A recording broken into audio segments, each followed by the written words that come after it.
आज हम लोग बात करेंगे कन्वर्जन मेथड के बारे में। इससे पहले हम लोग स्मॉल स्केल बिजनेस के बारे में पढ़ चुके हैं जो एक अकाउंटेंट अफोर्ड नहीं कर सकता। जिस तरह से पीछे हम लोगों ने बात की थी बार्बर के हवाले से, तो बार्बर उसका काम छोटे पैमाने पे होता है, तो जाहिर बात है वो एक अकाउंटेंट अफोर्ड नहीं कर सकता। इसी तरह डिफरेंट अगर इसी नेचर के हम लोग कारोबार की बात करें तो वो कारोबार भी अपने पास एक अकाउंटेंट जो है उसको अफोर्ड नहीं कर सकते। अब इससे आगे अगर हम लोग चलें एक मीडियम स्केल बिजनेस के बारे में, तो मीडियम स्केल जो है बिजनेस वो एक अकाउंटेंट तो अफोर्ड कर रहा होता है। वो अकाउंटेंट जो है उसको अपने पास उसने हायर किया होता है, उसके बेसिस के ऊपर जो है वो सारे का सारा अकाउंटिंग रिकॉर्ड जो है वो चल रहा होता है।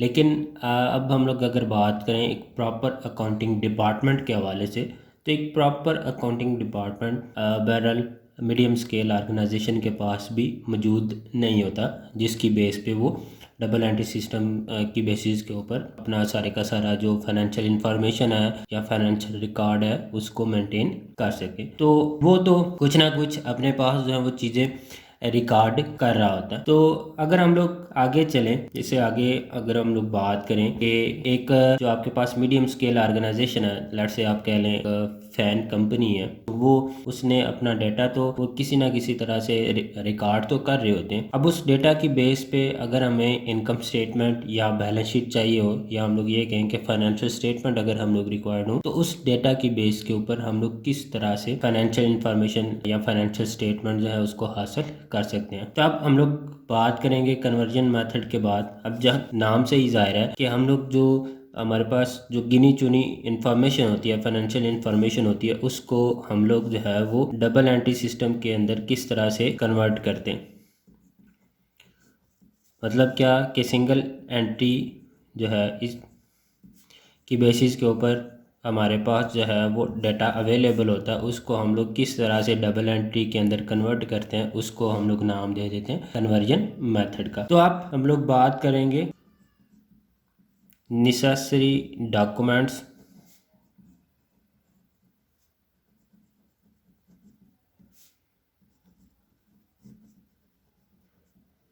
required in conversion method।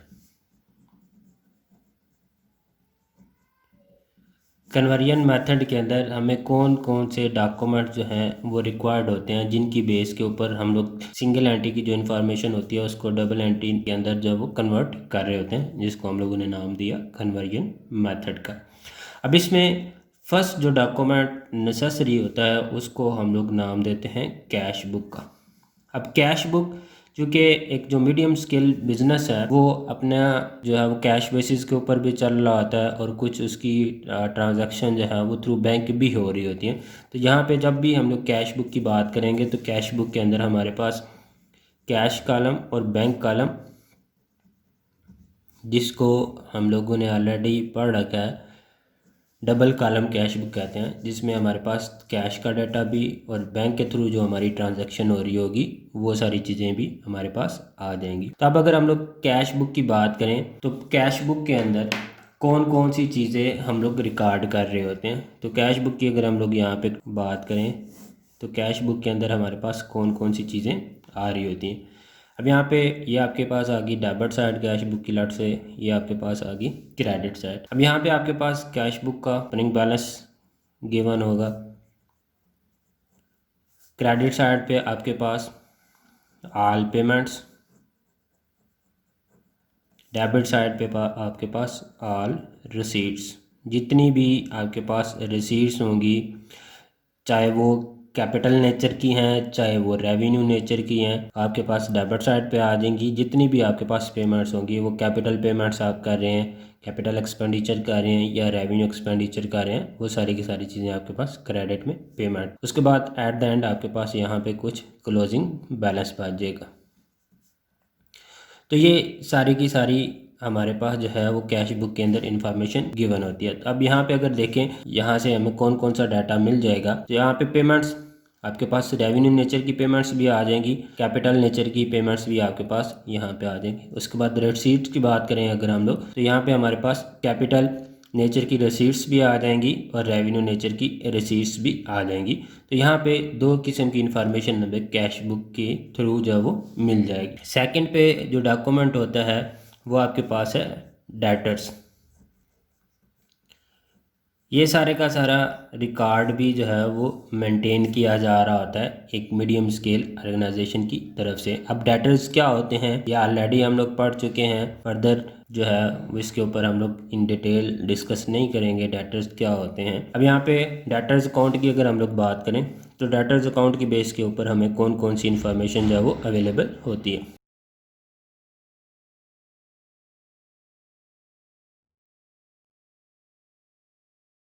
तो यहाँ पे डेटर्स अकाउंट के अंदर चूँकि ये एसेट है तो एसेट का आपको पता है ओपनिंग बैलेंस डेबिट साइड पे ये आपके पास आ गया ओपनिंग बैलेंस। उसके बाद यहाँ पे आपके पास आ जाती हैं क्रेडिट सेल्स। अब हमें पता है कि हमारे डेटर्स किस तरह से बनते हैं। जब भी हम लोग क्रेडिट बेसिस के ऊपर सेल्स करते हैं तो जिससे हम लोगों ने पैसा वसूल करना होता है वो हमारे पास डेटर्स या उसको हम लोग अकाउंट रिसीवेबल है वो बन रहे होते हैं। उसके बाद जितना भी क्रेडिट सेल्स की बेसिस के ऊपर हमें रेवेन्यू जनरेट हो रहा होता है या आप ये कह सकते हैं कि कैश हम लोग रिसीव कर रहे होते हैं, कैश रिसीव्ड फ्रॉम डेटर्स। इसके बाद आपके पास आप डिस्काउंट अलो कर रहे होते हैं वो आपके पास यहाँ पे आ जाएगा।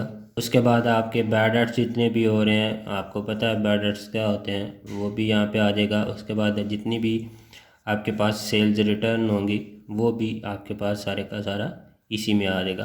और उसकी बेस पे आपके पास यहाँ पे कुछ क्लोजिंग बैलेंस भी आपको अवेलेबल होगा। तो यहाँ पे इसकी बेसिस के ऊपर यहाँ से हमें जो रिकॉर्ड इन्फॉर्मेशन है कि हमारी कितनी क्रेडिट सेल्स हुई वो इन्फॉर्मेशन हमें यहाँ पे डेटर्स अकाउंट की बेस के ऊपर मिल जाएगी। उसके बाद थर्ड जो रिक्वायर्ड चीज़ होती है यहाँ पे जो एक मीडियम स्केल ऑर्गेनाइजेशन अपने पास मेंटेन कर रही होती है इन्फॉर्मेशन वो है क्रेडिटर्स। अब यहाँ पे क्रेडिटर्स अकाउंट इसकी बेसिस के ऊपर हमें कौन सी इन्फॉर्मेशन मिलेगी। अब जैसे कि पता है आपको कि क्रेडिटर्स हमारी लाइबिलिटी होती हैं तो इसका ओपनिंग बैलेंस आपके पास क्रेडिट होगा। यहाँ पे ओपनिंग बैलेंस आपके पास आ गया। उसके बाद यहाँ से आपको मिलेंगी क्रेडिट परचेजेस। इस साइड पे आपके पास जितना भी आपने क्रेडिटर्स को कैश पे किया होगा कैश पे टू क्रेडिटर्स आपके पास आ जाएगा। उसके बाद आप जितना भी डिस्काउंट रिसीव कर रहे हैं वो आपके पास डेबिट साइड पे आ जाएगा। उसके बाद यहाँ पे आपके पास आ जाएंगी परचेज रिटर्न। इसके बाद यहाँ पे आपके पास कुछ क्लोजिंग बैलेंस होगा साल के एंड पे वो आपके पास आ जाएगा। तो यहाँ पे क्रेडिटर्स अकाउंट की बेसिस के ऊपर आपको क्रेडिट परचेजेस मिल जाएंगे। तो यहाँ पे आपको एक सिंपल क्ल्यू बताता चलूँ कि डेटर्स अकाउंट के अंदर कौन सी चीज़ें हमारे पास डेबिट साइड पे आएंगी, कौन सी चीज़ें क्रेडिट साइड पे आएंगी, और इसी तरह क्रेडिटर्स के अंदर क्रेडिटर्स अकाउंट के अंदर कौन सी चीज़ें हमारी डेबिट में आएंगी और कौन सी चीज़ें क्रेडिटर पे आएंगी। तो यहाँ पे जब भी हम लोग बात करेंगे इंक्रीज इन डेटर्स, जब भी हमारे डेटर जो हैं वो इंक्रीज़ होंगे उस चीज़ को हम लोग कर देंगे डेबिट। और जब भी हमारे पास डेटर जो हैं वो डिक्रीज़ हो रहे होंगे तो ये चीज़ हमारे पास किधर चली जाएगी, क्रेडिट पे। और इसी तरह से अगर हम लोग लाइबिलिटी की बात करें तो यहाँ पे जितने भी आपके क्रेडिटर्स जब भी इंक्रीज़ होंगे, इंक्रीज़ इन क्रेडिटर्स, ये आपके पास आ जाएगा क्रेडिट पे। और जब भी आपके पास क्रेडिटर्स डिक्रीज़ होंगे, डिक्रीज इन क्रेडिटर्स, ये आपके पास आ जाएगा डेबिट पे। तो ये सिंपल जो है वो क्ल्यू अगर आप याद रख लेते हैं तो आपको आसानी से पता चल जाएगा कि डेटर्स अकाउंट में डेबिट पे कौन सी चीज़ आ रही होती है, क्रेडिट पे कौन सी चीज़ आ रही होती है। इसी तरह से अगर हम लोग क्रेडिटर्स अकाउंट की बात करें तो कौन सी चीज़ आपकी डेबिट साइड पे आएगी, कौन सी क्रेडिट पे आएगी। यहाँ पे अगर क्रेडिट सेल की बात करें तो यहाँ पे जब भी हम लोग डेटर्स को क्रेडिट सेल करते थे तो उसकी एंट्री हम लोग अपने पास क्या करते थे, डेटर्स अकाउंट हमारा डेबिट हो रहा होता था और सेल्स अकाउंट हम लोग इसको क्या करते रहते, क्रेडिट।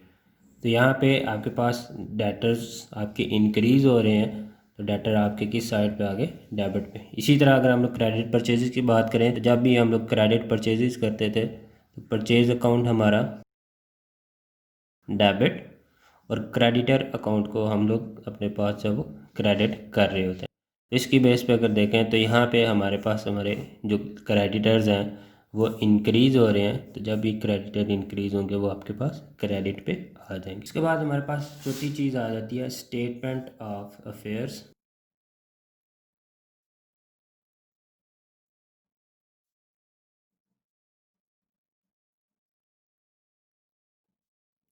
कौन सी statement of affairs, opening date के ऊपर। अब स्टेटमेंट ऑफ अफेयर क्या होती है, किस तरह से बनाते हैं, ये ऑलरेडी हम लोग जब वो नेटवर्क मेथड के अंदर डिस्कस कर चुके हैं। अब स्टेटमेंट ऑफ अफेयर्स जब भी हम लोग क्लोजिंग डेट के ऊपर स्टेटमेंट ऑफ अफेयर्स बनाएंगे तो एक साल के एंड पे जो हमारे पास डेटा अवेलेबल होगा या जो चीज़ें हमारे पास साल के एंड पे अवेलेबल होंगी वो नेक्स्ट ईयर स्टार्ट के अंदर हमारे पास ओपनिंग कंसीडर होंगी। ऐसे एक एसेट्स आपके पास जो है वो 31/12/2018 को अवेलेबल है, तो यहाँ पे अगर इसको हम लोग बुक्स हमारी क्लोज़ हो रही हैं तो ये क्लोजिंग डाटा हमारे पास, अब यही जिस इसको हम लोग नेक्स्ट ईयर 19 के अंदर जब जनवरी को ट्रांसफ़र करेंगे तो ये हमारे पास डाटा जो है वो ओपनिंग बन जाएगा। तो इसी तरह से हमारे पास क्लोजिंग और ओपनिंग स्टेटमेंट ऑफ अफेयर्स हम लोगों ने बनाना सीखा है किस तरह से आता है। तो यहाँ पे जो भी डाटा हमारे पास एंड पे होगा वो हमारे पास आ जाएगा। उसके बाद फिफ्थ चीज़ हमारे पास बच जाती है जी ईयर एंड एडजस्टमेंट्स।